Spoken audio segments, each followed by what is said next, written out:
Oh my god. That was a freaking amazing episode, dudes. Let me just gather my thoughts on what I have witnessed here tonight. This incredibly well written, well put together, well animated episode. Now, of course, I am grinning from ear to ear.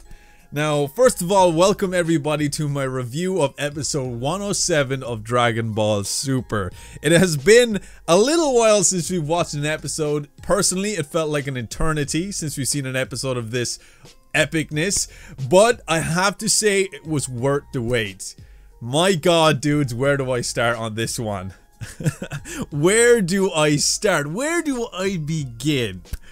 Okay, so first of all, let's talk about, you know, the simple fact that the Grand Priest was explaining to the Zenos what fighters were left, and we got some very interesting shots there of each universe and the respective members that are left in the Tournament of Power itself. And I really like those shots. I mean, we got some like screensaver material there for some of that shots.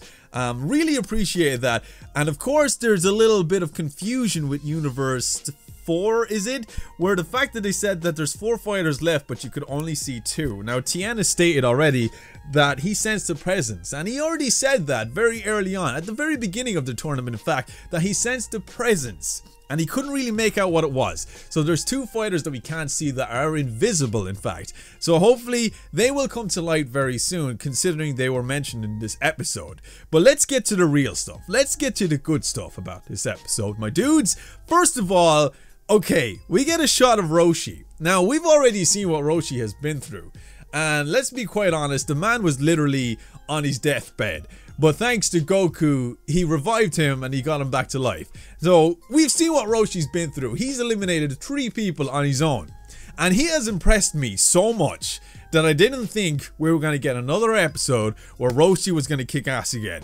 But hell to the hell yeah! We got another episode where Roshi showed us how much of an OG he is. This episode, wow. Okay, so first of all, we get Roshi and he's sitting down and he's tired, he's worn out, he just needs some time to relax.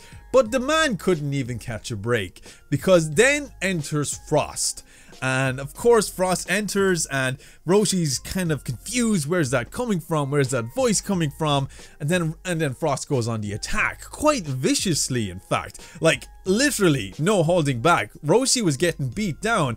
And, you know, thinking what kind of state Roshi was in, all of us Dragon Ball fans kind of considered Roshi, you know, this is it. You know, you're just going to get one kick and you're out, you know, because let's face it, you know, Roshi isn't exactly the strongest player in the game.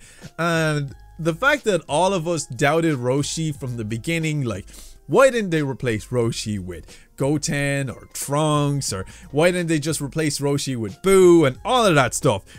But my god, am I glad they did not. I am so glad they kept Roshi in this, because not only does it, you know, it holds on to that sense of nostalgia for being, you know, being the simple fact that he's been a part of this franchise since day one, but this character, he's the father figure of all of the characters. He's the granddad, if you will.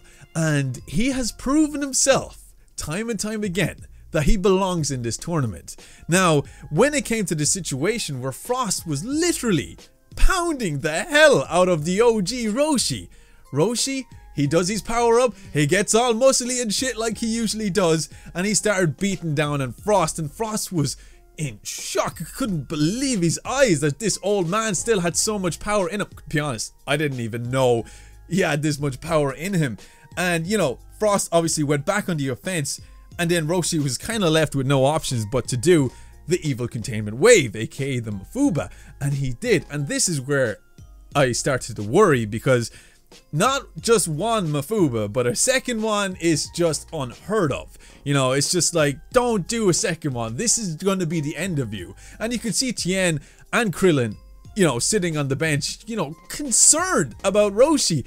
And then even Goku, seeing Roshi being attacked by Frost, went to rush to his aid, but of course was blocked by that character, and I forget her name because she's just not important to me. But during this particular fight scene, there is a particular shot where Frost actually provokes Vegeta. Now, don't ask me why Frost asked for Vegeta's attention, but I think it was because when Frost was being, you know, attacked by Roshi by the evil containment wave, and then, you know, he failed, he missed, because let's face it, the man had no energy left.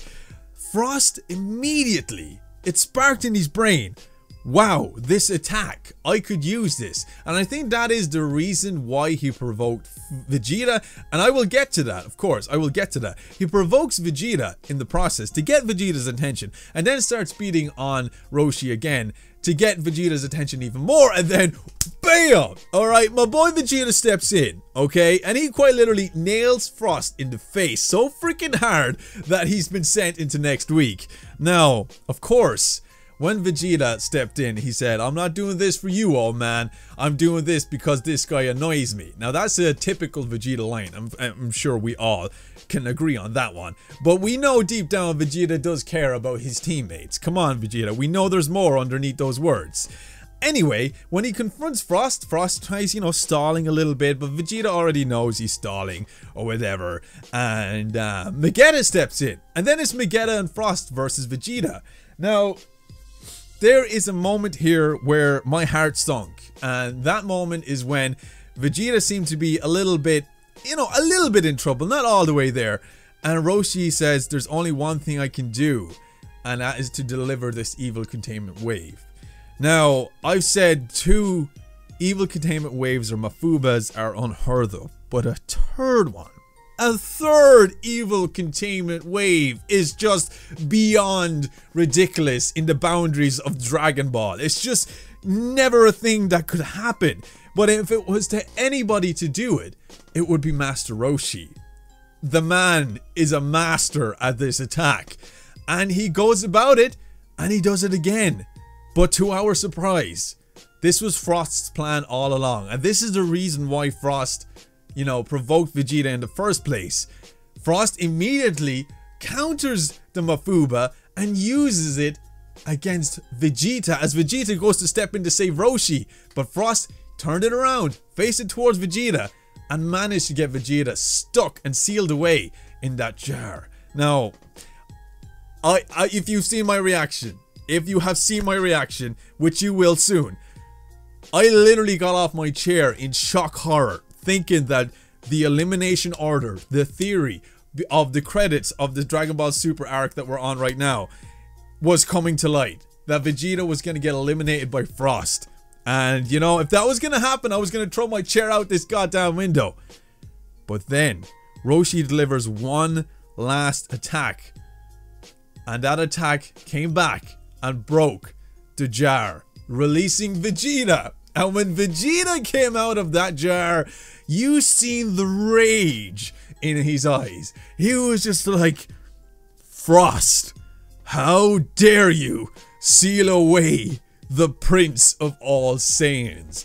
And that, he didn't say that, but that's genuinely what I felt coming out of his mind in that particular moment. And then Vegeta just goes ham. Literally just goes ham. And, you know, gets rid of Vegeta easily. Easily.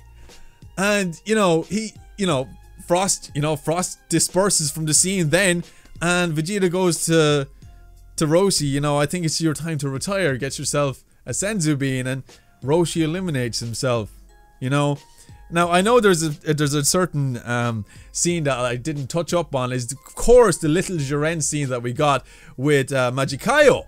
The power that Jiren has. The power is just next level. Every time we see this guy in action, it's just, we're blown away. Literally gobsmacked, if you've seen my reaction. Literally gobsmacked. Yeah, he literally gets rid of Vegeta with one hit, and he doesn't even hit him at all. It's literally just the force from his punch eliminates Vegeta. But anyway, that was just a short scene. But seeing the teamwork between Roshi and Vegeta, that, that sense of connection that the two of them had in this particular scene was just phenomenal. Now, I've touched up on the subject of Vegeta's character development before, but this just proves it time and time again that Vegeta, out of every single character that we've seen in Dragon Ball over the 20 plus years this show has been on TV, Vegeta is the most incredibly developed character out of them all. And you have to agree with me on that, because Vegeta started off as this sadistic, mass-murdering, psychopathic Saiyan that had nothing on his mind but power and death, to becoming this protective, you know, this protective, caring family guy that's so focused and timid. You know, I've never ever seen a character develop so much before until Vegeta. And you have to admit, this episode, it got to me. It really did, because of course Vegeta being my favorite character, and to a lot of you out there as well, seeing him finally get his moment in this, and it's not even like the pinnacle of what Vegeta can do, but seeing this kind of relationship that he has with Roshi and that he has developed with Roshi, something that we haven't seen before, was just incredible. Dudes, this episode was a masterpiece. I loved it. And I'm not saying that because I'm a Vegeta fanboy. I'm saying that because it genuinely was. You know, the animation was crisp. The beautifully written scenes with Roshi and Vegeta and Frost. I don't know what else to say, dudes, other than I really genuinely enjoyed this episode. Honestly, Dragon Ball Super are delivering some great episodes now, and I want it to continue that way. I like the route it's going, and I feel like it's going to stay that way. So hopefully it just gets better and better as we progress to the climatic battle between Jiren and Goku. Anyway, dudes, thank you so much for joining me for my episode 107 review of Dragon Ball Super. Stay tuned, as I am working on the reaction right now as we speak. If you are late to watching this review, the link to the reaction is more than likely in the description below. And if you want to get access to the uncut reaction where you can sync the video with me, it's over on Patreon. But anyway, dudes, thank you so much for joining me for this review, and stay tuned next week for another review and another reaction from me. If you are new here, be sure to subscribe and be a part of this amazing community. And as always, stay geeky, stay cool, be awesome, and be happy. And I see you, dudes, in my next video. See you later, dudes.